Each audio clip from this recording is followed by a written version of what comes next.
దేవునికి స్తోత్రం. 102వ కీర్తన 13వ వాక్యం ఒకసారి చదువుదాం. నీవు లేచి సియోనును కరుణించెదవు, నీవు లేచి సియోనును కరుణించెదవు, దాని మీద దయచూపుటకు దాని మీద దయ చూపుటకు కాలము వచ్చెను, కాలము వచ్చెను, నిర్ణయ కాలమే వచ్చెను. నిర్ణయ కాలమే వచ్చెను. ఆమేన్, హల్లెలూయా. తర్వాత 17వ వచనం కూడా చదువుదాం. అక్కడే 17వ వచనం. ఆయన దిక్కులేని దరిద్రుల ప్రార్థన, దిక్కులేని దరిద్రుల ప్రార్థన నిరాకరింపక వారి ప్రార్థన వైపు తిరిగి ఉన్నాడు. ఆమేన్, హల్లెలూయా. కాబట్టి మనం ఇక్కడ అర్థం చేసుకోవాల్సిన మాట ఏంటంటే, మనము ఈ 3 రోజులు ఉపవాస ప్రార్థనలో దేవుని సన్నిధిని కనిపెడుతూ ఉన్నాం. ప్రతి విషయాల గురించి మనం ప్రార్థన చేస్తూ వచ్చాం. అటు మందిర అవసరతల గురించి, అదే రీతిగా మందిర వార్షికోత్సవం గురించి, అలాగే ప్రాముఖ్యంగా మన వ్యక్తిగత అవసరతల నిమిత్తం ప్రార్థించుకుంటూ వచ్చాం. కనుక దేవుడు చెప్తున్న మాట ఏంటంటే, దేవుడు ఆ యొక్క దిక్కులేని దరిద్రుల ప్రార్థన నిరాకరింపక వారి ప్రార్థన వైపు తిరిగి ఉన్నాడు. ఆమేన్. కాబట్టి మనం ప్రార్థన చేస్తున్న ప్రతి ప్రార్థన ఆయన నిరాకరించకుండా, అంటే తిరస్కరించకుండా, ఇది కాదు, ఇది చెయ్యను అని చెప్పకుండా దాని వైపు ఆయన తిరిగి ఉన్నాడు. ఆమేన్. విశ్వసించిన ప్రతి ఒక్కరూ ఒకసారి ఆమేన్ చెప్దామా? ఆమేన్, హల్లెలూయా. నా ప్రార్థన ఆలకించాడన్న వారందరూ కూడా మీకు నమ్మకంతో, విశ్వాసంతో ఒకసారి దేవునికి గట్టిగా స్తోత్రం చెప్దామా? హల్లెలూయా. ఖచ్చితంగా నా దేవుడు నా మొరను ఆలకించి ఉన్నాడు అని నమ్మిన వారు ప్రతి ఒక్కరూ ఒకసారి మరలా దేవునికి స్తోత్రం చెప్దాము. హల్లెలూయా. కాబట్టి దానికి దేవుడిచ్చిన సమాధానమే 13వ వచనంలో, నీవు లేచి సియోనును కరుణించెదవు. అంటే సియోను అనగా దేవుని పిల్లలే, దేవుడు ఎన్నుకున్నటువంటి ప్రజలనే సియోను పట్టణంగా వర్ణిస్తారు. లేదా యెరూషలేం అనొచ్చు, నూతన యెరూషలేం అనొచ్చు, సియోను అనొచ్చు. ఇవన్నీ కూడా దేవుని ప్రజలకు, దేవుని యొక్క పట్టణములకు పెట్టినటువంటి పేరు. కాబట్టి దేవుడు ఏం చేస్తానన్నాడు? సియోనుని కరుణిస్తానన్నాడు. కాబట్టి మనల్ని దేవుడు కరుణిస్తున్నాడు. ఆమేన్. తర్వాత 2వ మాట, దాని మీద దయ చూపుటకు కాలము వచ్చెను.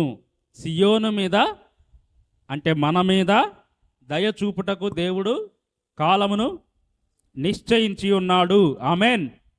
తర్వాత నిర్ణయ కాలమే వచ్చెను. నిర్ణయ కాలమే వచ్చెను. ఆమేన్. నిర్ణయ కాలం అంటే తెలుసా? Appointed time. అర్థమైందా? మీరు డాక్టర్ దగ్గరికి వెళ్తే ఫస్ట్ చేసేది ఏంటి? ఓపీ తీసుకోవాలి. అంటే ఏంటిది అది? అపాయింటెడ్ టైమే. ఓకేనా?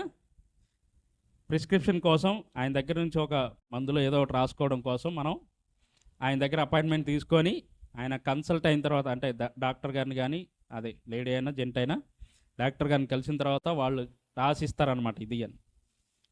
అంతవరకు ఏం చేయాలి? మన టైం వచ్చేంతవరకు మనకు ఒక నెంబర్ చెప్తారు, టోకెన్ నెంబరో లేకపోతే మీది పలానా నెంబర్ అండి, మీకు పలానా టైంలో వస్తుందండి అని చెప్తారు. అవునా? అంతవరకు మనము వేచి చూస్తూనే ఉండాలి. కానీ దేవుడు ఏం చెప్తున్నాడు? ఆ దయ చూపించే కాలము వచ్చి ఉన్నది. ఆమేన్. నిర్ణయ కాలము వచ్చే ఉన్నది. ఆమేన్. కాబట్టి విశ్వాసంతో మీరు ప్రార్థన చేస్తున్న ప్రతి ప్రార్థన నేను ప్రాముఖ్యంగా చెప్పాలంటే, దాదాపు నేను ఎప్పుడైతే వ్యక్తిగతంగా నేను చేసేటప్పుడు కొన్ని పాయింట్లు రాసుకొని ప్రార్థన చేసేటప్పుడు, దేవుడు నేను ప్రార్థించిన ప్రతి విజ్ఞాపనని దేవుడు తీర్చేశాడు. ప్రతి దానికి దేవుడు సమాధానం ఇచ్చాడు. ఆమేన్. ఆయన చిత్తానుకూలమైన సమయంలో, ఆయన చిత్తానుసారమైనటువంటి సమయంలో దేవుడు తీర్చుకుంటూ కూడా వచ్చాడు. ఓకేనా? కాబట్టి నేను ఇంకా బలంగా, నమ్మకంగా చెప్పగలను ఏమనంటే, దేవుడు ఆయన దయ చూపించిన కాలములో నిర్ణయ కాలము వచ్చిందన్నాడు. కనుక ఖచ్చితంగా మీరు చేస్తున్న ప్రతి ప్రార్థనా విజ్ఞాపనకు, లేదా మనం సంఘంగా కలిసి చేస్తున్న ప్రతి ప్రార్థనా విజ్ఞాపనకు దేవుడు దయ చూపించే కాలము వచ్చి ఉన్నది. ఆమేన్. నిర్ణయ కాలము వచ్చి ఉన్నది. ఆమేన్. యేసుక్రీస్తు ప్రభువారు కూడా ఒక మాట చెప్పారు. ఆ మాట కూడా చూద్దాం. లూకా సువార్త 4వ అధ్యాయం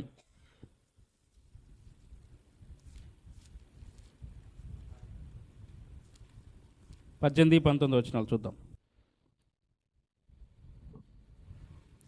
ప్రభువు ఆత్మ నా మీద ఉన్నది, ప్రభువు ఆత్మ నా మీద ఉన్నది, బీదలకు సువార్త ప్రకటించుటకై బీదలకు సువార్త ప్రకటించుటకై ఆయన నన్ను అభిషేకించెను, చెరలోనున్న వారికి విడుదలను, గ్రుడ్డి వారికి చూపును కలుగునని ప్రకటించుటకును, నలిగిన వారిని విడిపించుటకును, ప్రభువు హితవత్సరము ప్రకటించుటకును ఆయన నన్ను పంపి ఉన్నాడు అని వ్రాయబడిన చోటు ఆయనకు దొరికిను. అంటే యెషయా గ్రంథం 61వ అధ్యాయంలో ఉన్న ఆ గ్రంథపు చుట్ట దొరికినప్పుడు ఆయన సమాజ మందిరంలో లేచి యేసుక్రీస్తు ప్రభువారి ఈ మాటలు పలికి, ఇప్పుడు ఇది మీ వినికిడిలో నెరవేర్చబడింది అని చెప్తారు. ఏ మాటలు? ఆయన నన్ను పంపి ఉన్నాడు, ఆయన ఆత్మ నా మీద నిలిచి ఉన్నది గనుక గుడ్డివారికి చూపు కలిగించడానికి, అలాగే బంధకములో ఉన్నవారిని విడిపించడానికి, ప్రతిదీ దేవుని హితవత్సరమును ప్రకటించడానికి దేవుడు నన్ను పంపి ఉన్నాడు అని చెప్పి యేసుక్రీస్తు ప్రభువు స్వయాన మాట చెప్పారు. 22వ మాట చూడనమ్మా, అందులోనే లూకా సువార్త 4వ అధ్యాయము 22. అప్పుడు అందరూ ఆయనను గూర్చి సాక్ష్యం ఇచ్చుచు ఆయన నోట నుండి వచ్చిన దయగల మాటలకు ఆశ్చర్యపడి ఈయన యోసేపు కుమారుడు కాడా అని చెప్పుకొనుచుండగా ఆయన వారిని చూచి వైద్యుడా నిన్ను నీవే స్వస్థపరచుకొనమని అని సామెత చెప్పి కపెర్నహూములో ఏ కార్యములు నీవు చేసితివని మేము వింటిమో ఆ కార్యములు ఈ నీ స్వదేశమందును చేయమని చాలు నేను చెప్తానండి, మీరు నాతో నిశ్చయంగా చెప్పుదురు అన్నారు. అర్థమవుతుందండి? కాబట్టి యేసుక్రీస్తు ప్రభువారు ఆయన ఆ అద్భుతములు చేయటమే కాకుండా ఇందాక అన్న చెప్పినట్టుగా గుడ్డివారికి చూపును దయచేశాడు, కుంటివారికి కాళ్ళు బాగు చేశాడు, అట్లాగే ఏమంటారు దాన్ని, చాలా సంవత్సరాల నుంచి పక్షవాయువు గలవారిని దేవుడు స్వస్థపరిచాడు, రక్తస్రావ రోగం గల స్త్రీని స్వస్థపరిచాడు, అలాగే గుడ్డివారికి చూపునిచ్చాడు, అలాగే బాడీ మొత్తం అసలు చనిపోయారు అనుకున్న వాళ్ళని కూడా దేవుడు తిరిగి లేపాడు. అలాంటి అద్భుతాలు చేసిన తర్వాత కూడా వాళ్ళు ఏమంటున్నారు? ఆయన దయగల మాటలకు వారు ఆశ్చర్యపడ్డారు. ఇదిగో నేను వచ్చాను, నేను మిమ్మల్ని విడిపించడానికి వచ్చాను, బాగులేని వారికి బాగు చేయడానికి వచ్చాను, మిమ్మల్ని ఈ యొక్క బాధల నుంచి విముక్తి చేయడానికి వచ్చానని చెప్పి ఈ లేఖనము ఇక్కడ నెరవేర్చబడిందని చెప్తుంటే ఆ దయగల మాటలకు వాళ్ళు ఆశ్చర్యపడ్డారంట. ఏంటి, ఈయన నిజంగా దేవుని కుమారుడేనా? యోసేపు కుమారుడు కాడా? మనకు తెలుసు కదా ఈయన యోసేపు కుమారుడే కదా, ఈయనేంటి నేనేందో ప్రవచించబడిన ప్రకారం వచ్చానని చెప్తారేంటి, అది దేవుని గురించిన ప్రవచనం కదా అని చెప్పి వారు ఆశ్చర్యపడ్డారు. కాబట్టి ఇక్కడ దేవుడు తన మాటలు మనకు తెలియజేస్తున్న విషయం ఏంటంటే, యేసుక్రీస్తు ప్రభువారు ఈ లోకానికి వచ్చినప్పుడు ఏం ప్రకటించారు? హితవత్సరాన్ని ప్రకటించడానికి వచ్చారు. ఏం చేయడానికి వచ్చారు? హితవత్సరము అంటే తెలుసా? ఎవరికి అర్థమైంది? అర్థం కాలేదా? అర్థమైందా? అర్థం కాలేదా? హితము అంటే తెలుసా? తెలుగు బ్యాచ్ ఎవరు లేరు అనుకున్నా తెలిసి. హితము అంటే ఏంటి? మంచి, దేవునికి స్తోత్రం, హల్లెలూయా. హితవత్సరము అంటే మేలు కలుగుట, వత్సరము అంటే సంవత్సరం, హితవత్సరం అంటే దేవుడు ద ఇయర్ ఆఫ్ ఫేవర్, నీకు మేలు చేయాలనే సంవత్సరాన్ని ప్రకటించి ఉన్నాడు. ఆమేన్, హల్లెలూయా. దయ కలుగుతుంది అని చెప్పి దేవుడు నిర్ణయ కాలమును తీసుకొచ్చి ఉన్నాడు. ఆమేన్. ఈ మహిమా ప్రార్థనా మందిరానికి క్షేమము కలిగే కాలాన్ని దేవుడు తీసుకొని వచ్చి ఉన్నాడు. ఆమేన్. విశ్వాసంతో స్వీకరించిన ప్రతి ఒక్కరికి దేవుడు తన కార్యములను చేయబోతున్నాడు. ఆమేన్, హల్లెలూయా. కాబట్టి దేవుడు ఇక్కడ చెప్పిన మాట, నేను మీకు దయ చూపే కాలము వచ్చి ఉన్నది, దయ చూపే కాలము వచ్చి ఉన్నది. కాబట్టి చాలామంది, మరి మీరు ఏ సమస్యలు గుండా వెళ్తున్నారు నాకైతే తెలీదు. ఇంతకుముందు చెప్పినట్టుగా నేను సాక్ష్యాలు చెప్పడం టైం సరిపోదు కాబట్టి మేము గర్భఫలం గురించి ప్రార్థన చేశాం, ప్రాముఖ్యంగా మా గురించి కూడా చేశాం, మీ అందరికీ తెలిసిన విషయమే. కాబట్టి 6 సంవత్సరాల తర్వాత దేవుడు మాకు గర్భఫలాన్ని ఇచ్చాడు, పెళ్ళైన 6 సంవత్సరాలకి. అట్లాగే చాలామంది వివాహాల గురించి ప్రార్థన చేశాం, గర్భఫలం గురించి ప్రార్థన చేశాం. అంటే మేమేదో ప్రార్థన చేశామని కాదు, దేవుడు దయ చూపించాడు కాబట్టే ఆ కార్యాలు జరిగినాయి. దేవుడు దయ చూపించాలనుకున్నాడు కాబట్టే మనలాంటి ద్వారా దేవుడు ప్రార్థన చేయించుకుంటున్నాడు, అంతే. ఆయన కార్యాలు చేయించాలనుకుంటున్నాడు కాబట్టే మన ద్వారా మన మొరలను ఆలకించి మనకు తగిన సమయమందు ఆయన సహాయం చేస్తూ ఉన్నాడు. ఆమేన్, హల్లెలూయా. ఇందాక గుడ్డివారి గురించి అన్న చెప్పినప్పుడు, దావీదు కుమారుడా మమ్మల్ని కరుణించమని వారు ఏం చేశారు? కేకలు వేశారు. మనం కష్టంలో ఉన్నప్పుడు, మన బాధలో ఉన్నప్పుడు మనం మిగతా ఏమో ఆలోచించం. అలా చేస్తే ఏమనుకుంటారేమో, ఇలా చేస్తే ఏమనుకుంటారేమో, అంతెందుకండి అది కష్టం వాటిలో దాకా కూడా వెళ్ళక్కర్లేదు. మనకు ఒక పెన్షన్ దొరుకుతుంది, ఒక 5,000 దొరుకుతుంది అని అంటే మనం లైన్లో నుంచోమా? పొద్దు నుంచి సాయంత్రం దాకా లైన్లో నుంచొని ఆ ఫామ్ తెమ్మంటే ఈ ఫాము ఆ ఫాము, అసలు మనకి తెలియని ఫామ్స్ అన్నీ తీసుకొని వెళ్ళి ఆధార్ కార్డు అని ఆ కార్డు అని తీసుకొని వెళ్ళి మనం నుంచుంటాంగా లేదా? నుంచుంటాం. ఎందుకని? ఏదో ఒక ప్రయోజనం మనకు దొరుకుతుందని గవర్నమెంట్ ద్వారా. దాన్ని ఎందుకు మనం పోగొట్టుకోవాలి? పోగొట్టుకోవాలని చెప్పి మనమంతా వెళ్ళి దానికోసం ప్రయాసపడుతూ ఉంటాం. అలాగే కష్టంలో ఉన్నప్పుడు, శ్రమలో ఉన్నప్పుడు, బాధలో ఉన్నప్పుడు, అలాగే ఏదైనా మనకు కావాల్సింది లేదా మనకు దొరకాల్సింది దొరకకుండా ఉన్నప్పుడు మనము వేటి గురించి ఆలోచించకూడదు. పక్క వాళ్ళు ఏమనుకుంటారేమో, అవతల వాళ్ళు ఏమనుకుంటారేమో, మన బంధువులు ఏమనుకుంటారేమో. ఇప్పుడు మనకు ఆరోగ్యం బాగలేదండి, డాక్టర్ దగ్గరికి వెళ్ళాం, ఈ మందులు నిన్ను వేసుకోమంటాడు. ఇప్పుడు మనం ఆ ట్యాబ్లెట్లు తీసుకొచ్చి ఇంట్లో పెట్టుకున్నాం, కానీ వామ్మో ఈ మందులు వేసుకుంటుంటే వీళ్ళు ఏమనుకుంటారు, నాకేదో పెద్ద రోగం వచ్చిందని అనుకుంటారేమో. ఎందుకంటే ఈ రోజుల్లో పర్వాలేదులేండి, ఇంగ్లీష్ మందులు అందరూ నమ్ముతున్నారు ఆల్మోస్ట్. అంతకుముందు రోజుల్లో పాత వాళ్ళకి తెలుసు.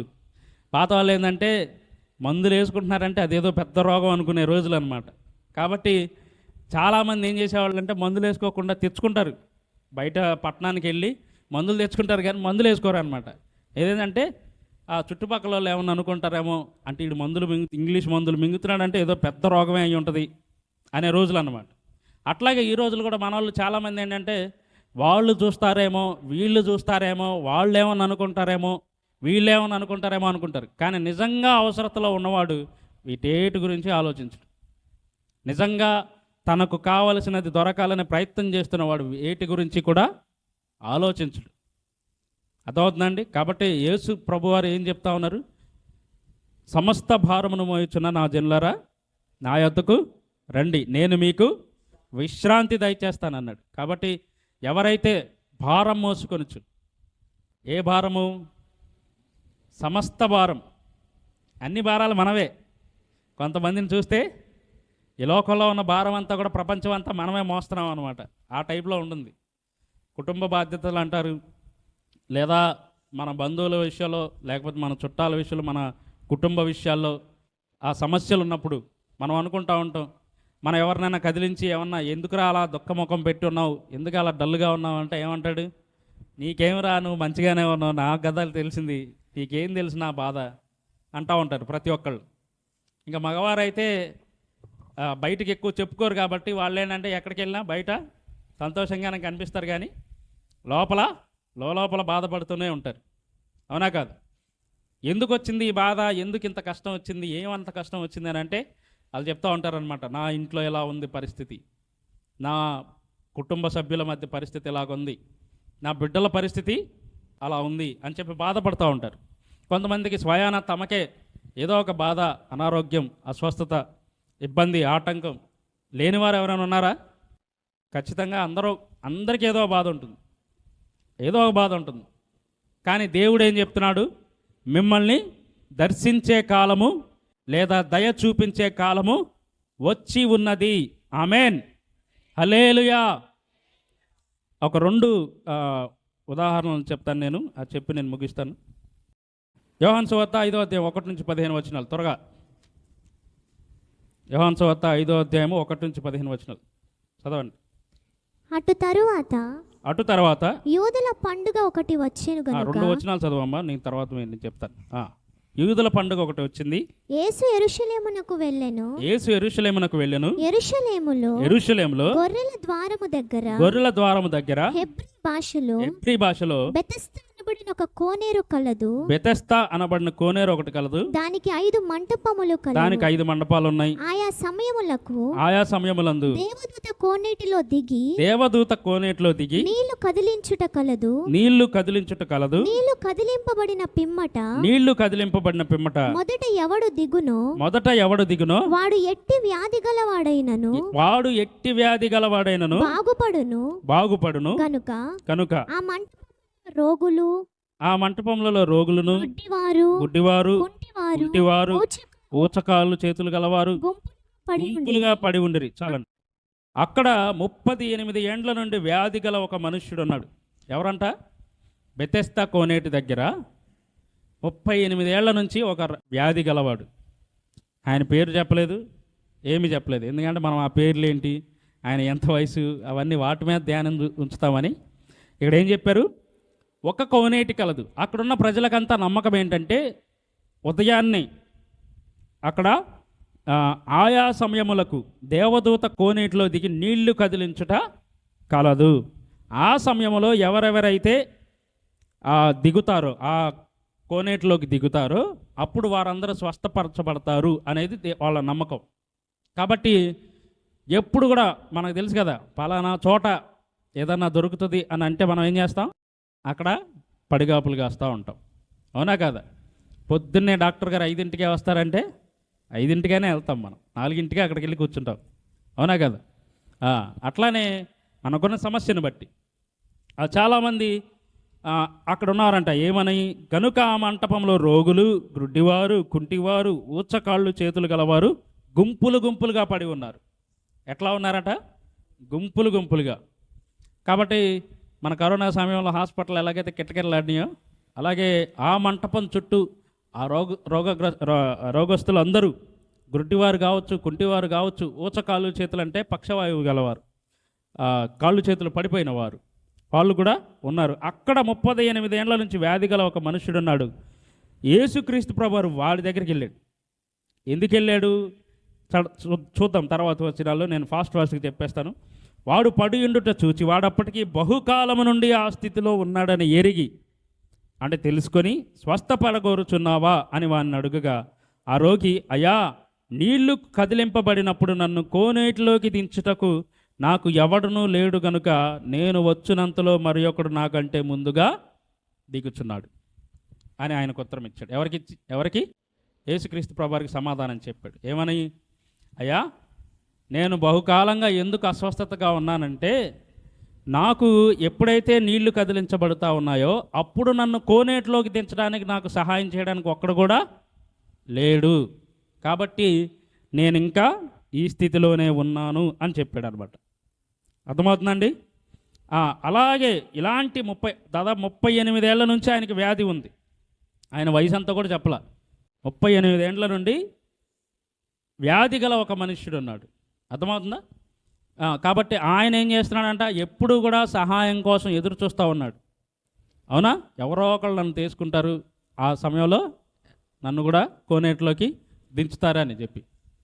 కానీ ఏం జరుగుతుంది? ప్రతి ఒక్కళ్ళు కూడా ఎవడ బాధ వాడిది, ఎవడి కష్టం వాడిది. పక్కన వాళ్ళకి సహాయం చేయడం అనేది చాలా తక్కువ. కాబట్టి ఆయన ఏమన్నాడు? నాకు ఎవడు నన్ను దించడానికి లేడు కనుక నేను వచ్చేలోపే మరో ఒకడు నాకంటే ముందుగా దిగేస్తున్నాడయ్యా, అందుకని నేను స్వస్థపరచబడలేకపోతున్నాను అని చెప్పాడు. అర్థమైందా? దేవుడు వానికి నిశ్చయించిన సమయం ఏంది? నిర్ణయించిన సమయం 38 ఏళ్ళ వ్యాధి. 38 ఏళ్ళు. దాదాపు మనం నాకు తెలిసి ఒక 6 నెలల్లో 5 నెలల్లో వ్యాధి వస్తేనే దేవుడు లేదు, దెయ్యం లేదు, మనల్ని మించిన వేదాంత వాది ఉండడు. కరోనా రిపోర్ట్ వచ్చేలోపే మిగతా అన్నీ బయటకు వచ్చేస్తాయి అన్నమాట. ఏం దేవుడు ఈ దేవుడు, పోయిపోయింది ఈ దేవుడు నమ్ముకున్నాము, మాకేమో ఆ రోగం నుంచి ఈ బాధ నుంచి విడుదల రాకుండా నమ్ముకుంటే ఏదో ఒకటి జరగాలి కదా అంతేనా కదా మనం అడిగే ప్రశ్నలు. ఉన్నావా, అసలు ఉన్నావా అన్నట్టు దేవుణ్ణి మనం ప్రశ్నించే స్థితికి వస్తాం. ఆ టైప్లో ఉన్నప్పుడు తర్వాత ఏం చెప్పాడు యేసుక్రీస్తు ప్రభువారు? దానికి సమాధానం ఏం చెప్పాడు? నీవు లేచి నీ పరుపెత్తుకొని నడువమని వానితో చెప్పగా వెంటనే వాడు స్వస్థతను ఉంది తన పరుపెత్తుకొని నడిచెను. హల్లెలూయా, ఆమేన్. వాడు అడుగుతుంది ఏంటి? లేదా సరే 38 ఏళ్ళు అంటే పెద్దోడు కాబట్టి ఆయన అడుగుతుంది ఏంటి? దేవుడికి ఏం సొల్యూషన్ చెప్పాడు? ఆయనకి తెలిసిన సొల్యూషన్ ఏంటి? మీరు వాక్యం వింటలేదని నాకు అర్థమైంది అనమాట. ఏం చెప్పాడు? కుంటివా ఆయన కూర్చొని ఉన్నాడు కదా 38 ఏళ్ళ నుంచి రోగం ఉంటే, నేను ఎందుకు స్వస్థపరచబడలేకపోతున్నామని ఆయన అసలు యేసుక్రీస్తు ప్రభువారు ఆ మాట అడగల. కానీ ఆయన ఏం చెప్పాడు? నన్ను ఆ కోనేటిలోకి ఆ సమయంలో దించడానికి ఎవరు లేరు కాబట్టి నేను స్వస్థపరచబడలేకపోతున్నాను. అంటే ఇప్పుడు నువ్వు ఆ సమస్యలో ఉన్నావు అనుకో, నీ సమస్య ఏంటి? నువ్వు దేవుణ్ణి ఏం అడుగుతావు? ఆ సమస్యను తీర్చమని అడుగుతాం. అడుగుతామా అడగమా? ఆయనకి తెలిసిన సొల్యూషన్ ఏంటి? అందరూ ఆ టైంలో కోనేటిలో దేవదూత నీళ్లు కదిలిచ్చిద్దండి. ఆ సమయంలో ఎవరో వాళ్ళు వచ్చి దించాలి. అర్థమైందా? అదే టైంలో యేసుక్రీస్తు ప్రభువారు వచ్చి నీకు స్వస్థపరచబడగోరుతున్నావా అని అడిగితే ఆయన దేవుడని, యేసుక్రీస్తు ప్రభువారని, ఆయన దేవుని కుమారుడని, ఎన్నో అద్భుతాలు చేసిన వ్యక్తి అని తెలియక ఆయన ఏం చెప్పాడు? అయ్యా నన్ను దించడానికి ఎవరు లేరు, నువ్వు దించడానికి వచ్చావా అని అడిగాడు. అర్థమైందా? మనకు తెలిసిన సొల్యూషన్ అదే. ఏంటి? మన కళ్ళెదుట ఏం కనబడుతుందో ఆ సొల్యూషన్ మనకు కావాలి. అంటే దీన్నే మనం మామూలు మన వాడుక భాషలో చెప్పుకోవాలనుకుంటే, దేవుడు మన కోసం పని చేయాలని కోరుకుంటాం, కానీ దేవుడు చిత్తానుసారంగా మనం పని చేయాలని కోరుకోం.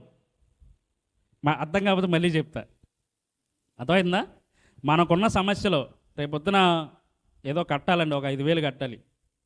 దేవా నువ్వు గనక పైనుంచి 5,000 గనక కుమ్మరిస్తే రేపొద్దున నేను కడతాననే టైప్లో మనం అడుగుతాం తప్ప, ఆ 5,000 ఎక్కడి నుంచి వస్తాయో దేవుని చిత్తానుసారంగా నడుచుకుంటే ఆయన జ్ఞానం ఇచ్చి నడిపిస్తాడనే ఆలోచనలో మనం ఉండం.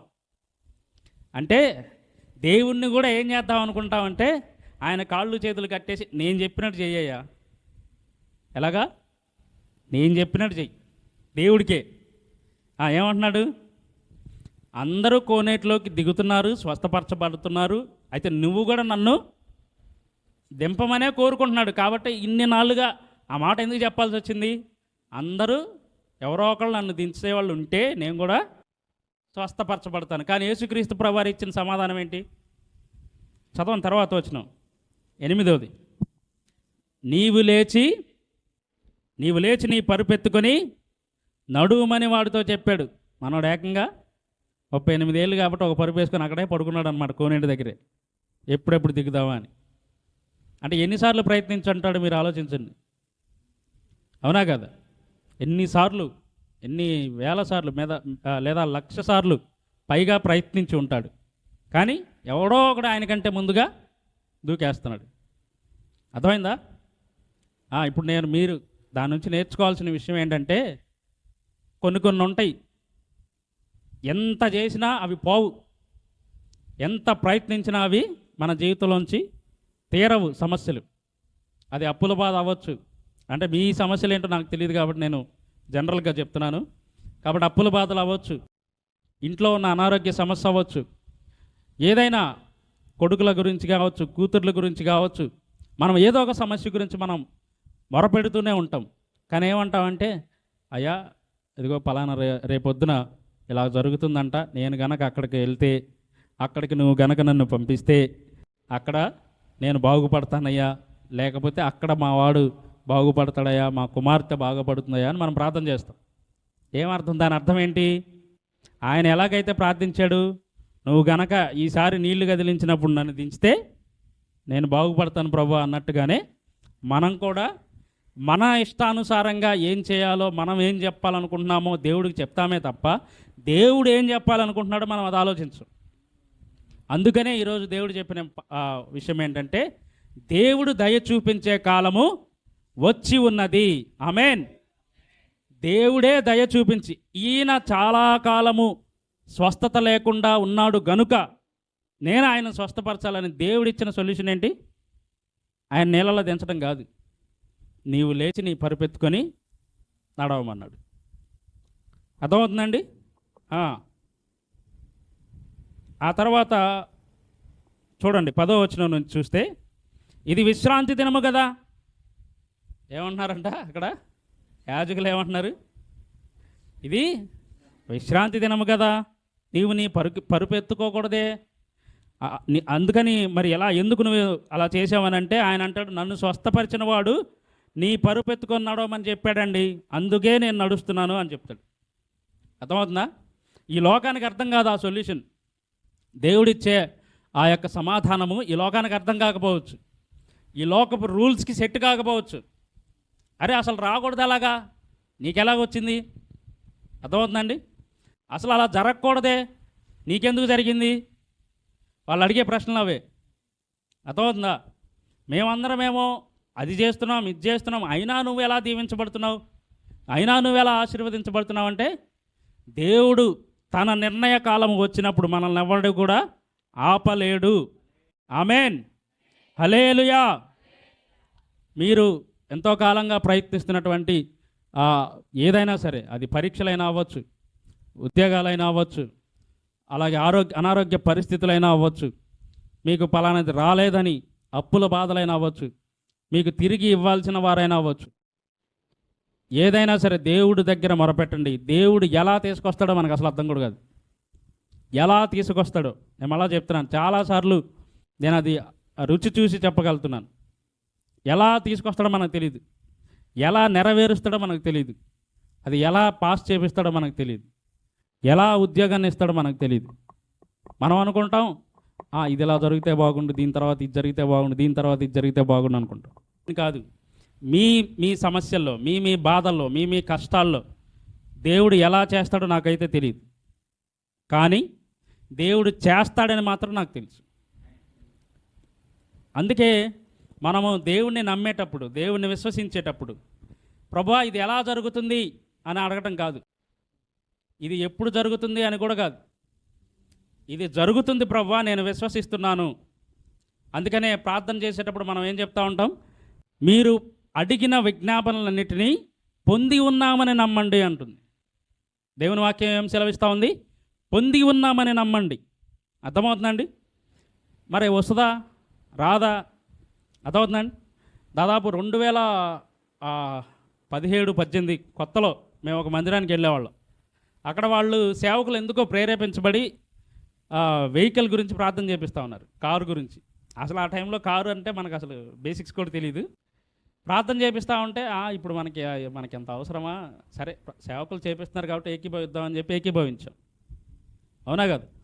అట్లాంటిది అంటే ఇవి మెటీరియల్ బ్లెస్సింగ్స్ అవ్వచ్చు, కానీ దేవుడిచ్చే ఆశీర్వాదం ఎలా ఉంటుందంటే, దేవుని సన్నిధిలో మొరపెడతా ఉన్నప్పుడు, దేవుని సన్నిధిలో నువ్వు ఉపవసించి ప్రార్థిస్తూ ఉన్నప్పుడు, నిన్ను నువ్వు తగ్గించుకొని, నిన్ను నువ్వు నీ యొక్క ఆహారాన్ని వదులుకొని, ప్రభువా నాకు నీకంటే ఏది గొప్ప కాదు, నీకంటే ఏది ఎక్కువ కాదని మనం మొరపెడతా ఉన్నప్పుడు, ఈ శారీరకమైన ఆశీర్వాదాలు మాత్రమే కాకుండా ఆత్మ సంబంధమైన ఆశీర్వాదాలు కూడా దేవుడు అనుగ్రహిస్తాడు. ఆమేన్. అంటే మెయిన్ చెప్పిన ఉద్దేశం ఏంటంటే, అక్కడ అతనేమనుకుంటున్నాడు, కోనేట్లో ఎవడో ఒకటి నన్ను దించితే సెట్ అయిపోయింది. మనం అదే అనుకుంటూ ఉంటాం, నాకు ఇప్పుడు ఈ ఏజ్ వచ్చింది కాబట్టి దీని తర్వాత ఉద్యోగం వస్తే నా లైఫ్ సెట్, దీని తర్వాత నేను పెళ్లి చేసుకుంటే అయిపోద్ది, దీని తర్వాత నేను పిల్లల్ని కంటే అయిపోద్ది అనుకుంటానే ఉంటాం. కానీ అదేమంటారు, ఎండ్లెస్ సైకిల్ అనమాట, తిరుగుతూనే ఉంటుంది. కానీ దేవుడు చెప్పిన నిర్ణయ కాలము వచ్చినప్పుడు, పరిస్థితులైన కాలగతులైన ఎలా ఉన్న పరిస్థితులు దేవుడు దాన్ని జరిగిస్తాడు. ఆమేన్. అందుకనే తర్వాత ఈ మాట గురించి చెప్తా, దేవుడు విశ్రాంతి దినమునకు కూడా ప్రభువు అయి ఉన్నాడు కాబట్టి ఆయన చెయ్యగలడు, ఆయన చెయ్యమని చెప్పగలడు. అవునా కాదా? ఎన్ని పరిస్థితులైనా, ఎలాంటి స్థితిగతులు ఉన్నా కూడా దేవుడు నెరవేర్చగలడు, ఆ సమయాన్ని తీర్చగలడు కూడా. మనం అనుకుంటాం ఆ సమస్యలో ఉన్నప్పుడు, దేవా ఎందుకు దేవా, నాకే ఎందుకు ప్రభువా, నా కుటుంబానికే ఎందుకు ప్రభువా, నాకే ఎందుకు ఇలా జరగాలి, నేను ఇంత భక్తి చేస్తున్నాను కదా, అలా చేశాను కదా, ఇలా చేశాను కదా అని మనల్ని మనమే జస్టిఫై చేసుకుంటాం. ప్రభువా నేను అది చేశాను, ఇది చేశాను అని చెప్పేసి దేవుడికి చెప్తా ఉంటాం. దేవుడికి తెలీదా? దేవుడికి సమస్తము తెలుసు. కానీ దేవుడు ఎప్పుడు చేయాలనుకుంటాడో అప్పుడు ఆ కార్యక్రమాన్ని జరిగిస్తాడు. కాబట్టి ఇప్పుడు చెప్తున్నాడు దేవుడు, ఆ నిర్ణయ కాలము వచ్చే ఉన్నది. ఆమేన్, హల్లెలూయా. మరొక సందర్భం చూద్దాం. మార్కు సువార్త 4:31 నుంచి 36 నుంచి. ఆయనను ఉన్నపాటున చిన్న దోణిలో తీసుకొని పోయి ఆయన వెంబడి మరికొన్ని దోణులు వచ్చెను. అప్పుడు పెద్ద తుఫాను రేగి ఆయన ఉన్న దోణి మీద అలల కొట్టినందున దోణె నిండిపోయెను. ఆయన దోణె అమరమున తలగడ మీద తలవాల్చుకొని నిద్రించుచుండెను. వారు ఆయనను లేపి, బోధకుడా, మేము నశించిపోవుచున్నాము, నీకు చింత లేదా అని ఆయనతో అనిరి. అందుకు ఆయన లేచి గాలిని గద్దించి నిశ్శబ్దమై ఊరకుండుమని సముద్రముతో చెప్పగా గాలి అనగి మిక్కిలి నిమ్మలమాయను. అప్పుడు ఆయన, మీరెందుకు భయపడుచున్నారు, మీరు ఇంకనూ నమ్మిక లేక ఉన్నారా అని వారితో చెప్పాను. దీన్ని నేను ఎక్స్ప్లెయిన్ చేస్తానండి. అక్కడ సందర్భం ఏమిటంటే, యేసుక్రీస్తు ప్రభువారు తన శిష్యులతో కూడా దోణెలు వేసుకొని సముద్రంలో వెళ్తూ ఉన్నప్పుడు పెద్ద తుఫాన్ వచ్చింది. సముద్రంలో తుఫాన్ అంటే మామూలు బయట మనం తట్టుకోలేము. సముద్రంలో తుఫాన్ అంటే పెద్ద అలలు ఇంకా చాలా ఎక్కువగా వస్తాయి. చాలా ఎంత అంటే అసలు మనల్ని ముంచి వేసేంతగా అలలు వస్తాయి. అలాంటి అల ఒకటి వచ్చినప్పుడు, అలలు పైకి రేగినప్పుడు, తుఫాను రేగగా ఆయన దోణిలోనికి నీళ్ళు వస్తే యేసుక్రీస్తు ప్రభువారు దోణె అమరము అంటే ఒక సైడ్న హెడ్ సైడ్ అనమాట.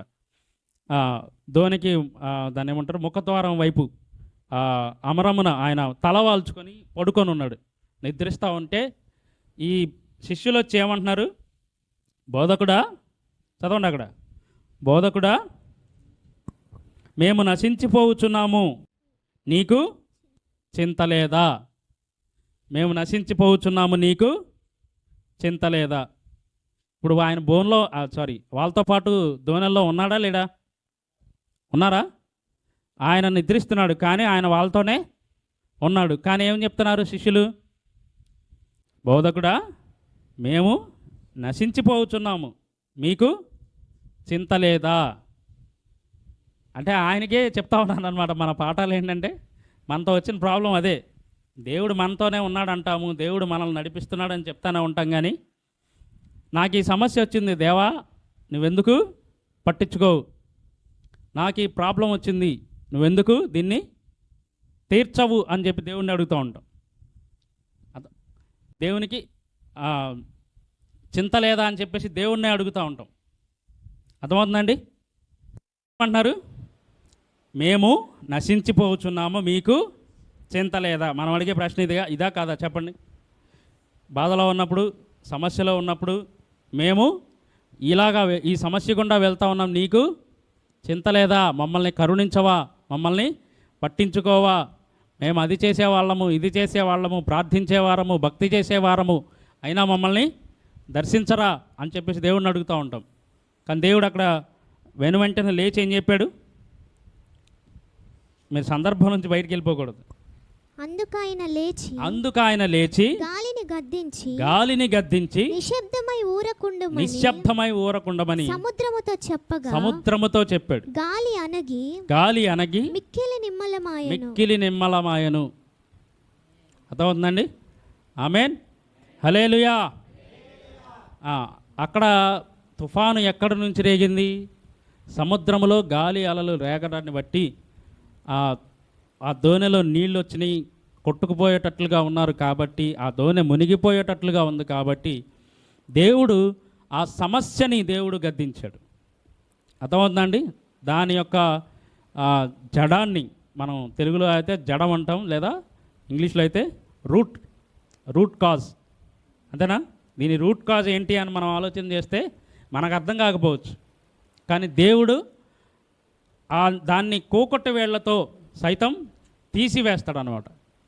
అర్థమవుతుందండి? ఇప్పుడు దాన్ని అసలు అది ఎక్కడ ప్రారంభమైందో, అది ఎప్పుడు ప్రారంభమైందో, ఏ సమస్య గుండా అది వచ్చిందో, మన ఇంట్లోకి ప్రవేశించిందో, వాటిని దేవుడు గద్దిస్తాడు. కాబట్టి గాలిని, సముద్రాన్ని గద్దించగలిగినటువంటి దేవుడు, అక్కడ ఆయన రూఢిపరిచింది, ఆయన తను తాను రుజువు చేసుకుంది ఏంటంటే ఆయనకు గాలి సముద్రము కూడా లోబడతాయి. మనకి లోబడుతుందా గాలి? మనకి సముద్రం లోబడుతుందా? మనము దానికి లోబడతామేమో, మనము దానిలో కొట్టుకొని వెళ్ళిపోతామేమో, కానీ దాన్ని మనము గద్దించలేం. కాబట్టి ఆయన సర్వశక్తిమంతుడు కనుక ఆయన వాటిని కూడా గద్దించగలడు, గాలిని నీటిని కంట్రోల్ చేయగలడు. అర్థమవుతుందండి? కాబట్టే మోషే దగ్గర పొద అగ్నితో ఉంటున్నప్పటికీ కూడా అక్కడ పొద కాలిపోలేదు, అగ్ని ఆరలేదు. అర్థమవుతుందండి? అక్కడ అగ్నిని కంట్రోల్ చేశాడు, అలాగే చెట్టును కంట్రోల్ చేశాడు, అలాగే ఇక్కడ యేసుక్రీస్తు ప్రభువారు గాలిని గద్దించి సముద్రాన్ని కూడా అణచివేశాడు, సముద్రాన్ని నిమ్మలపరిచాడు. కాబట్టి వాళ్ళు వెంటనే ఏమనుకున్నారంటే ఈయన ఎట్టివాడో, ఈయనకి సముద్రము సైతం లోబడుతుంది, గాలిని సైతం ఈయన గద్దిస్తూ ఉన్నాడు అని చెప్పి శిష్యులు భయపడ్డారు. శిష్యులు లోబడి జీవించారనమాట, విధేయత కలిగి ఉన్నారు. కాబట్టి మనం దీన్ని బట్టి తెలుసుకోవాల్సిన విషయం ఏంటంటే ఆయనకు పంచభూతములు సైతం లోబడతాయి, ఏవైనా కూడా ఆయనకు లోబడతాయి. అలాగే ఆయనకు ప్రతిదీ కూడా సాధ్యమే, ఆయనకు అసాధ్యమైనదంటూ ఏది లేదు. నిన్న కూడా నేను అందుకే చాలా మార్లు చెప్పిన విషయం ఏంటంటే దేవుడు మన పరిస్థితులు మన చేయి దాటిపోయింది, ఇంకా అయిపోయింది, మన వల్ల కాదు అనుకున్న పరిస్థితులను కూడా దేవుడు తారుమారు చేయగలడు. ఏం చేయగలడు? తారుమారు చేయగలడు. అవునా కదా? ఓవర్టర్న్, రాత్రికి రాత్రి నీ పరిస్థితిని మార్చివేయగలడు. అందుకని ఆ పాటలో కూడా ఉంటుంది కదా, ఏమైనా చేయగలవు. మన స్థితి మొత్తం, కథ మొత్తాన్ని కూడా మార్చగలడు. దాదాపు 5 ఏళ్ల క్రితం అనుకుంటా, 5 ఏళ్ల క్రితం నా పరిస్థితి నేను ఆలోచించుకుంటే అసలు ఇలాంటి పరిస్థితి ఉంటుందని నాకైతే తెలియదు. అర్థమవుతుందండి? అంటే ఇప్పటికీ మరి సమస్యలు లేవా, బాధలు లేవా, కష్టాలు లేవా అంటే ఉన్నాయి. మన విశ్వాసం ఎక్కడుందో మనం అది ఆలోచించుకోవాలి. కొంతమంది విశ్వాసం ఏంటంటే ప్రభువా నాకు అసలు రోగమే రాకూడదు, అవునా, నాకు అసలు ఈ బాధే రాకూడదు. కొంతమంది విశ్వాసం ఏంటంటే అయ్యా సరే బాధ వచ్చింది, కష్టం వచ్చింది, నన్ను అక్కడ విడిపించు. ఇంకొంతమంది విశ్వాసం ఏంటంటే నాకు బాధ వచ్చినా, కష్టం వచ్చినా, నష్టం వచ్చినా, ఏదైనా నిన్ను మాత్రం నేను విడవను ప్రభువా. ఇది మరి మనం ఎక్కడున్నామో మనం ఆలోచించుకోవాలి. అయితే దేవుడు మనందరికీ సెలవిస్తున్న మాట అంటే దేవుడు మనల్ని మన మీద దయ చూపించే కాలం వచ్చి ఉన్నది కాబట్టి, నిర్ణయించిన కాలము వచ్చి ఉన్నది కాబట్టి ఈ యొక్క 2 నిమిషాలు మీకు సమయం ఇస్తాను, ప్రార్థన చేద్దాం. ఏ సమస్య గుండా మీరు వెళ్తూ ఉన్నారో, ఏ కష్టం గుండా మీరు వెళ్తూ ఉన్నారో, అది మీకు అసాధ్యమని అనిపిస్తూ ఉండొచ్చు, ఇది మన వల్ల కాదు, దీని నుంచి మనం జయించలేము అనే పరిస్థితి కావచ్చు. ఆ పరిస్థితి ఏంటో నాకు తెలియదు కాబట్టి మీరే ప్రార్థన చేసుకోవాలి. ఎవరికి వాళ్ళు కళ్ళు మూసుకొని నాతో పాటు ప్రార్థనలో ఏకీభవించండి. ఏ సమస్య మీకుందో ఆ సమస్యని మన చిత్తానుసారంగా లేదా మనకిష్టానుసారంగా మనం ఇట్లానే తీర్చాలని మనం అనుకోవడం కాదు, ఆయన చిత్తానికి లోపడదాం. నిర్ణయ కాలము వచ్చి ఉన్నదని దేవుడే చెప్పాడు కాబట్టి ప్రభువా ఇది ఎలా తీరుస్తావో నాకు తెలియదు, ఇది ఎలా నాకు నెరవేరుస్తావో, ఎలా తొలగిస్తావో నాకు తెలియదు, కానీ నీవు తీర్చగలిగిన దేవుడు అని నేను ఈరోజున వాక్యం విన్నాను. కాబట్టి అందరం కలిసి మోకరిద్దాం, ప్రార్థన చేద్దాం. కళ్ళు మూసుకుని నాతో పాటు ప్రార్థనలో ఏకీభవించండి. 2 నిమిషాలు సమయం అయిపోయింది, ముగింపులోనికి వచ్చేసాం. కాబట్టి దేవుడు దర్శించే కాలం ఇదే గనుక, దేవుడు దయ చూపే కాలం వచ్చి ఉన్నదని చెప్పారు గనుక, నిర్ణయ కాలము వచ్చి ఉన్నది గనుక, ఇశ్రాయేలులు మొరపెట్టినప్పుడు దేవుడు మోషేను పంపాడు. బానిసత్వంలో ఉండి బబులోను చెరసాల్లో వాళ్ళు మొరపెట్టినప్పుడు దేవుడు కోరేషును పంపాడు. 400 సంవత్సరాల చీకటి తరువాత దేవుడికి మొరపెడితే వారు యేసుక్రీస్తు ప్రభువారిని దేవుడు పంపించారు. అలాగే మన సమస్యల గుండా వెళ్తూ ఉన్నప్పుడు మనం మొరపెడితే నిర్ణయ కాలము వచ్చి ఉన్నదని దేవుడు సెలవిచ్చి ఉన్నాడు కనుక దేవుడు మనల్ని స్వస్థపరుస్తాడు, దేవుడే మనల్ని విడిపిస్తాడు, దేవుడే మనల్ని ఉన్నతమైన స్థానానికి చేర్చుతాడు. కనుక మొరపెడదాం, ప్రభువా నా సమస్య ఇదని మొరపెడదాం. ప్రభువా, మీకు తెలిసిన సమస్యే. మీరు అనేకము చేసి ఉన్నారు ప్రభువా, మీరు అనేక కార్యములు జరిగించి ఉన్నారు ప్రభువా. మీరు సమస్తమును చేయగల దేవుడవని మేము నమ్మి ఉన్నాం కనుక ప్రభువా, మీకు మొరపెట్టుచుండగా, అయా నీ పాద సన్నిధిలో మొరపెట్టుచుండగా నా సమస్యను తొలగించండి, నా యొక్క బాధను తొలగించండి ప్రభువా, నా యొక్క రోగాన్ని తొలగించండి ప్రభువా, నా కుటుంబ సభ్యుల రోగాన్ని తొలగించండి ప్రభు, బానిసత్వపు సంఖ్యల నుంచి విడిపించండి ప్రభు, మద్యపానమైన ధూమపానమైన మరి ప్రభువా కుటుంబాన్ని చీల్చివేసే జోదమైన మరి ప్రభువా నా తండ్రి ఏదైనా దుర్వ్యసనాలైనా, నా తండ్రి దుర్వ్యాపారములైనా, అయా నా తండ్రి చిల్లంగితనమైన, అయా నా ప్రభువా వెళ్తున్నటువంటి ప్రతి దుష్కామ క్రియలైనా కూడా తొలగించి వేయమని కోరుతా ఉన్నాను ప్రభువా. మీరే దర్శించమని అడుగుతా ఉన్నాను తండ్రి. దయ చూపే కాలము గనుక మొరపెట్టుతా ఉన్నాం ప్రభువా. నిర్ణయ కాలము వచ్చి అన్నదని చెప్పావు కదా తండ్రి. ప్రభువా, ఎంతో కాలంగా నేను ఈ సమస్య గుండా బాధపడుతూ ఉన్నాను. అయా నా కుటుంబంలో ఈ సమస్య ఉన్నది ప్రభువా, నా జీవితంలో ఈ సమస్య ఉన్నది ప్రభువా. ఇది ఎలా తీరుతుందో నాకైతే అర్థం కావట్లేదు అయ్యా, ఎలా తీరుతుందో నాకైతే అర్థం కావట్లేదు ప్రభు. కానీ మీరు చేయగల సమర్థుడని మీకు ప్రార్థన చేస్తూ ఉన్నాను, మీరు చేయగల సమర్థుడని మీకు మొర్ర పెడతా ఉన్నాం ప్రభు. గాలిని గద్దించి సముద్రమును అణచిన దేవుడవయ్యా, మార్గమే లేని చోట ఎడారిలో, అలాగే నా తండ్రి ఎర్ర సముద్రమును పాయలుగా చేసి నడిపించిన దేవుడవయ్యా, సమభూమి గల ప్రదేశములో నడిపించిన దేవుడవయ్యా తండ్రి. యోర్దానును చీల్చిన దేవుడు, మా కోసం ఉప్పు నీటిని మంచినీటిగా మార్చిన దేవుడు, బండ నుండి నీళ్ళిచ్చిన దేవుడవయ్యా, ఆకాశము నుండి మన్నాను కురిపించిన దేవుడవయ్యా. మరి నా ప్రభ, నీకు అసాధ్యమైనది ఏది లేదు కదా తండ్రి. సమస్తమును మీకు సాధ్యమే కదా ప్రభువా, సమస్తమును మీకు సాధ్యమే కదా ప్రభువా. నా సమస్యను తొలగించండి, నా ఈ అప్పుల బాధ నుంచి విడుదల దయచేయండి, నా ఈ రోగం నుంచి విడుదల దయచేయండి. గర్భఫలం లేనివారు గర్భఫలము దయచేయండి అయ్యా, గొడ్రాలుగా దూషించబడుతున్న వారికి విడుదల దయచేయండి ప్రభువా. అప్పుల బాధలో కూరుకుపోయిన వారిని లేవనెత్తండి ప్రభువా. కష్టార్జితమును నిలబెట్టండి ప్రభువా, కష్టార్జితమును అనుభవించడానికి సహాయం చేయండి ప్రభువా. అయా నేను వేసే ప్రతిదీ కూడా ఫలింపజేయనట్లు దీవించండి ప్రభు, మీ చిత్తానుసారంగా ఆశీర్వదించండి ప్రభువా. శారీరక ఆశీర్వాదాలే కాదు కానీ ఆత్మీయ ఆశీర్వాదాలు కావాలి ప్రభువా. నీ ఆత్మ నాకు దయచేయండి ప్రభువా. అయా ఆత్మఫలమును ఫలించే బిడ్డగా నన్ను మార్చండి ప్రభువా. పరిశుద్ధాత్మలు నేను ఎదగాలి ప్రభు. అయా మీరే దర్శించండి, ఆత్మవరములతో అలంకరించండి ప్రభువా. ఈ సంఘానికి వాడబడే ఆయుధంగా నన్ను తయారు చేయమని అడుగుతా ఉన్నాను తండ్రి. ప్రభా, ఇక్కడ చేరి ఉన్న ప్రతి ఒక్కరిని మీరు దీవించి ఆశీర్వదించమని అడుగుతా ఉన్నాం ప్రభువా. అయా చిన్నబిడ్డల నిమిత్తం ప్రార్థన చేస్తూ ఉన్నాం తండ్రి. అయా పెద్దవారు ఉన్నంత వరకు మీరు కృప చూపండి ప్రభు, నీ రెక్కల చాటున భద్రపరచండి దేవా. కాపుదలను దయచేయండి ప్రభువా. అయా స్కూల్స్లో కాలేజెస్లో ఉన్న వారికి, ఎగ్జామ్స్ రాస్తున్న వారు, కాంపిటేటివ్ ఎగ్జామ్స్ రాస్తున్న ప్రతి ఒక్కరిని కూడా దర్శించండి అయ్యా. మరి ఎన్నో సంవత్సరాలుగా వారు ప్రయత్నాలు చేస్తున్నప్పటికీ, లాంగ్ టర్మ్స్ కోచింగ్స్ తీసుకుంటున్నప్పటికీ కూడా మరి ప్రభువా నా తండ్రి ఏదో ఒక రీతిగా వెనకబడిపోతూ ఉన్నాం తండ్రి. మీరే దర్శించండి ప్రభువా, మీరే విడుదల దయచేయమని అడుగుతా ఉన్నాను తండ్రి. నీ కృప చూపమని అడుగుతా ఉన్నాం ప్రభువా. అయా ఎంతో కాలంగా ఉద్యోగం కోసం ఎదురు చూస్తున్న వారు ఉన్నారు తండ్రి, వారికి ఉద్యోగం అనుగ్రహించమని అడుగుతా ఉన్నాను ప్రభు.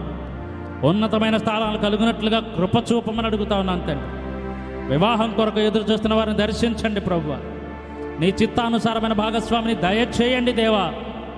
సాటి అయిన సహకారాన్ని అందించండి ప్రభువా. నా తండ్రి ప్రతి సమస్య నుంచి విడుదల దయచేయండి అయా. గర్భఫలం లేని వారి గర్భఫలం అనుగ్రహించండి తండ్రి. అయా ఇచ్చిన ప్రతి బిడ్డను ఆశీర్వదించండి ప్రభువా. ఉన్నతమైన దీవెనలతో నింపండి ప్రభువా. జ్ఞానమునిచ్చి, తెలివినిచ్చి, పిల్లల్ని ఎలా పెంచాలో జ్ఞానమునిచ్చి నడిపించండి ప్రభువా. దేవా మీరే దర్శించండి ప్రభువా.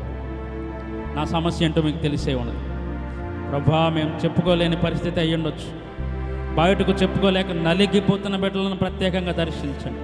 విరిగి నలిగిన హృదయంతో వారు మొరపెట్టుచుండగా వారు విమోచన పొందినట్లు దయచేయండి ప్రభు. విడుదల పొందినట్లు సహాయం చేయండి ప్రభు. ఆయా 38 ఏండ్ల నుండి రోగము గల ఆ వ్యక్తిని మీరు స్వస్థపరిచినట్లుగా, విడుదల దయచేసినట్లుగా, మా జ్ఞానమునకు మించిన స్వస్థత, మా యొక్క తెలివికి మించిన విడుదల, విమోచన ఈరోజే కలుగునుగాక. ఆమేన్. తండ్రి, మీరే దర్శించి బలపరచు. జీవం గల దేవ, కృప కలిగిన తండ్రి, మా దేవ, మా ప్రభు, మహిమ ప్రార్థనా మందిరాన్ని మీరు ఆశీర్వదించి ఈ 3 రోజుల ఉపవాస ప్రార్థనలో మేము మొరపెట్టిన ప్రతి ప్రార్థనా విజ్ఞాపన మీ సన్నిధికి చేరిందని మేము నమ్ముతున్నాం తండ్రి. మేము మీరు సరైన సమయంలో సమాధానం ఇస్తారని మేము నమ్ముచున్నాం ప్రభువా. మీ చిత్తానుసారమైన సమయంలో మీరు సమాధానం అనుగ్రహిస్తారని మేము నమ్ముతున్నాం ప్రభువా. ఎలా విడుదల వస్తుందో, ఎలా సమస్యలు తీరతాయో, మా జ్ఞానమునకు మించిన మీ సమాధానం, మా జ్ఞానముకు మించిన మీ ప్రేమ మాకు తోడుగా ఉంచి నడిపించమని కోరుతున్నాం ప్రభువా. అయా నా తండ్రి, మేము చేసిన ప్రతి ప్రార్థనా విజ్ఞాపనను మీరు ఆశీర్వదించి దాన్ని కృతజ్ఞతాపూర్వకమైన సమయంగా మారుస్తారని, మీరే అలాగ మారుస్తున్నందుకు మీకు వందనాలు చెల్లిస్తున్నాం ప్రభువా. తండ్రి, వార్షికోత్సవ ఆరాధన కార్యక్రమం ఘనంగా జరగడానికి మీరు చేసిన ఆయా ప్రతి కార్యమును బట్టి స్తోత్రాలు, చేయబోతున్న ప్రతి కార్యమును బట్టి కూడా కృతజ్ఞతలు తండ్రి. అయా మీరు జరిగించి మీ నామానికి మహిమ, ఘనత, ప్రభావాలు మీరే తెచ్చుకొనమని. మరి ఇక్కడ చేరి ఉన్న ప్రతి ఒక్క బిడ్డ ఏ అవసరతలు గుండా వెళ్తున్నారు, ఏ అక్కర్ల గుండా వెళ్తున్నారు నాకైతే తెలియదు, కానీ సమస్త అవసరం మీరే తీర్చమని అడుగుతా ఉన్నాను. దేవా, మీరే దర్శించి ప్రతి విన్నపం, ప్రతి ప్రార్థన, ప్రతి ఒక్క మొరలు కూడా ఆలకించబడి సరైన సమయంలో సమాధానం ఇస్తారని మేము ఎదురు చూస్తుండగా, నిర్ణయ కాలము వచ్చే ఉన్నది కనుక ఇప్పుడే మొరపెడుతుండగా అయా ప్రభు, విడుదల దయచేసి మీ విడుదల పొందుకుని మేము సంపూర్ణమైన విడుదలతో, సంపూర్ణమైన స్వస్థతతో దేవా నీ సన్నిధికి చేరి సాక్ష్యం ఇచ్చేటట్లుగా మీరు కృప చూపించండి. ఈ మహిమ ప్రార్థనా మందిర పరిచర్లు ఇంకనూ ఆశీర్వదించమని, ఇంకనూ విస్తరింపజేయమని, అయా అనేక మందికి ఆశీర్వాదకరంగా మలచమని, నామానికి మహిమ, ఘనత, ప్రభావాలు కలుగునట్లుగా మీరే దీవించి కాపాడి మమ్మల్ని అందరినీ వాడుకొని సాక్షులుగా నిలబెట్టుకున్నామని, రాజ్యంలో మమ్మల్ని అందరినీ చేర్చమని. నిరాకడ ఆలస్యమైతే, మా పోకడ ఆలస్యమైతే అంతమ వరకు నా తండ్రి మీ కృపలో నిలిచి ఉండేవారంగా మమ్మల్ని దీవించమని, కాపాడమని మా ప్రభును ప్రియరక్షకుడనేసి అతి శ్రేష్టమైన నామములో అడుగుచున్నాము తండ్రి. ఆమేన్, ఆమేన్. హల్లెలూయా, హల్లెలూయా.